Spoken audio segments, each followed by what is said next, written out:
Prosseguindo no estudo da história da Igreja 2, livro 2, estamos na lição 2 e vamos ao item 12 do material didático.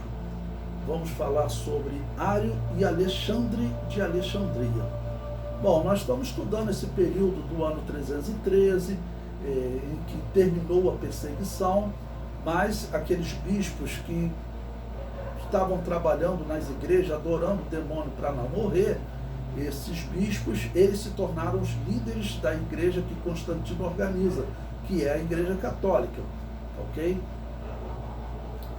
Bom, e agora vamos falar sobre um dos homens que ele está entre esses traditores, né? Esses traidores que adoraram o demônio para não morrer. Um homem chamado Ário, ok? Os debates estavam acontecendo nesse período. O imperador já tinha enviado cartas porque algumas igrejas não aceitavam que ele colocasse bispo que era traditor. Isso vai acontecer principalmente na África, tá bom? Onde ele colocou lá um bispo chamado Ceciliano, e esse bispo, o povo não queria ele, as igrejas se dividiram, então o povo colocou um outro pastor, né? A igreja se dividiu, tudo bem, vocês ficam com o Ceciliano, porque os cristãos, eles diziam, mostrei para vocês documentos da época que eles diziam, olha, quem estiver na igreja dos traditores não terá parte no reino de Deus. E nesse período, o que a história diz, os católicos dizem, né? Eles não eram misericordiosos com os traditores, não era questão de misericórdia. A questão é que eles haviam adorado o demônio para não morrer, então eles não podiam sair daquela situação de serem pagãos, participar de culto de possessão demoníaca, direto para o púlpito cristão. Até um pastor que vai se destacar nesse período, que eles mandam o pastor Ceciliano, que era um traditor, e o povo rejeita ele, é um pastor chamado Donato. A Igreja Católica diz que era um movimento herege, que eles chamam de donatistas. Não havia donatistas, houve um homem lá chamado Donato e muitos outros, né, que pastoreavam igrejas. Esse Donato vai se destacar porque nós veremos que ele virá, entendeu, a Roma, e vai dizer para Constantino, olha, esses bispos não podem continuar no púlpito. E a discussão vai continuar, Donato não vai concordar, Constantino vai proibir ele de pregar o evangelho e vai exilar ele entre os bárbaros, ok? Então, vamos dizer, a coisa, vamos dizer assim, estava fervendo na igreja, né? Estava fervendo. Então, repito, não era questão de falta de misericórdia.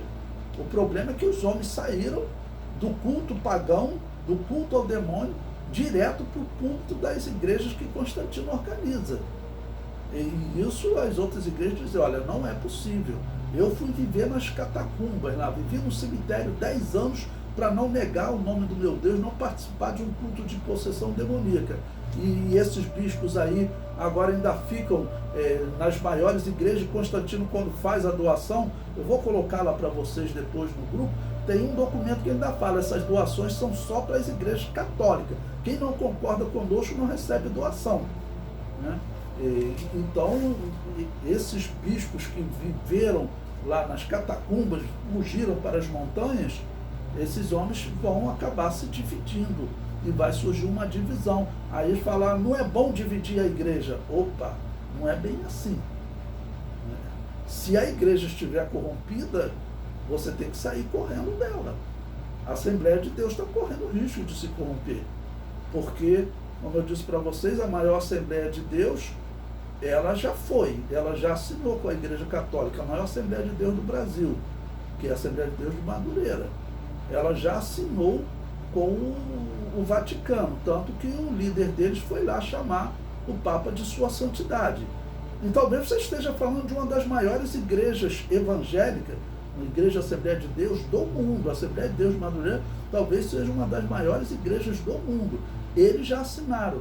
Não é impossível que outras comecem a assinar essa união das igrejas, Se a Assembleia de Deus entrar por esse caminho de forma oficial, por exemplo, se eu tivesse em Madureira, eu sairia correndo. Se a Assembleia de Deus assumir essa posição de forma oficial, né, então tem que sair, porque é parecido com o que estava acontecendo aqui nos dias de Constantino, ok? Bom, o comentário diz: em 318 da era cristã, o bispo Ário, discípulo do Lápis Traditore Melécio de Nicópolis, se envolveu em grande debate com Alexandre de Alexandria. Ário defendia que Jesus Cristo não era Deus eterno, mas era a primeira criatura de Deus. Ário dará origem a uma corrente católica chamada arianismo. A Igreja Católica de Roma e a Igreja Católica Ariana vão se envolver em perseguições de ambas as partes. Bom, esse tema ele será discutido aí até o Concílio de Nicéia, né? E depois a Igreja Católica Romana e a Igreja Ariana vão se dividir de vez, porque Constantino ele vai chegar a um ponto e falar: vocês têm que parar de falar em duas coisas. Ele queria que a igreja ficasse unida para ele controlar melhor a igreja. Ele falou: se não houver concordância em torno de um ponto, a maioria está do lado de Alexandre. Então, se não houver concordância, eu vou começar a exilar bispos. Aí uma boa parte falou: então bota aí que eu concordo, deixa para lá. Mas Ário vai continuar dizendo que não, ou seja, era um herege teimoso. Eu falei para vocês sobre esse Melécio de Nicópolis. Esse homem, ele, depois vocês voltem lá para ler o capítulo sobre ele, mas o que ocorre? Melécio de Nicópolis, ele era um bispo traditor e que adorava o demônio para não morrer. Imagine, 10 anos de perseguição. Eu contei para vocês que teve pastores que abandonaram a igreja e foram viver no cemitério, nas catacumbas. Outros fugiram para as montanhas. E diz que Melécio de Nicópolis, a história diz que ele viu: essa igreja está vazia, está sem pastor, então eu vou ocupar esse púlpito. E ele foi e ocupou o púlpito, né? Ou seja, tomou a igreja de um bispo que não tinha ficado ali para enfrentar a perseguição. Roubou uma igreja. Aí depois, quando termina a perseguição, o bispo vem, né, e tira ele, consegue tirar Melécio de lá. E Ário, ele era um discípulo desse Melécio. Ou seja, ele era também um dos bispos traditores, né, um dos que adorou o demônio para não morrer. Nessa parte aqui do livro eu chamei de Lápis, tá ok? Mas Lápis e traditores definiam o mesmo termo. Traditores era traidor e Lápis era caído. Era assim que os cristãos que não adoraram o demônio chamavam de caído. Como é que você vai defender como é que você vai definir um homem que aceitou adorar o demônio para não morrer, que aceitou participar de culto pagão? Essa pessoa era um caído, claro, caído na fé. Por isso que o retorno deles, entre eles vai se destacar Donato, que vai falar: olha, tudo bem, eles querem retornar para a igreja, eles têm que ir para o banco, ser provado e depois eles voltarem a pregar. Ser aprovado, mas eles não podem estar no púlpito. Eles não podem dirigir igrejas, porque o que eles fizeram é algo gravíssimo, ok? Então, repetindo, Donato, eles são acusados, né, de não serem misericordiosos. A questão não era falta de misericórdia, a questão era disciplina. E era necessário, porque o que eles fizeram era muito, muito, muito grave. Porque naqueles cultos havia possessão demoníaca. Então, como que esse homem vai sair daquela situação para o púlpito? Ok? Nem um novo convertido você faz isso. Um novo convertido, nesse sentido, é menos pior do que um bispo traditore. Porque o novo convertido, ele chega para aprender. O traditore, ele vai trazer doutrina herética de lá. Porque é claro que nesse período, os demônios estão trabalhando nesse bispo, estão trabalhando na cabeça desse pastor. E tanto que Eusébio de Cesareia vai sair com uma das heresias, Jesus não voltam para implantar um reino na terra. Por isso que a Igreja Católica e as igrejas protestantes seguiram essa influência, pregam isso até hoje. Isso aí foi porque Eusébio de Cesareia estava lá possuído por demônios, porque isso é muito claro na Bíblia. Ok? Eusébio de Cesareia também vai estar entre os bispos que usam o incenso do culto de Júpiter. Então, eles tinham que ter sentado, e aí os pastores que fugiram para não morrer, ou então homens que estavam sendo torturados, mas não negavam Jesus, esse vai ser o teu pastor, esse que confessou Jesus, ele vai ser chamado a partir desse ponto de confessor.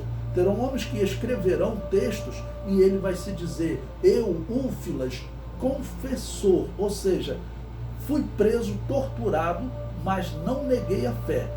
Acabou a perseguição, eu estava lá dentro da cela, me soltaram, falaram, foi assinado agora o Edito de Milão, você não é mais perseguido, pode ir embora. Mas, então, ele escreve, tem textos históricos, e ele se apresenta como confessor. Esse homem tinha que ser o pastor da igreja. E Eusébio de Cesareia tinha que sentar para aprender.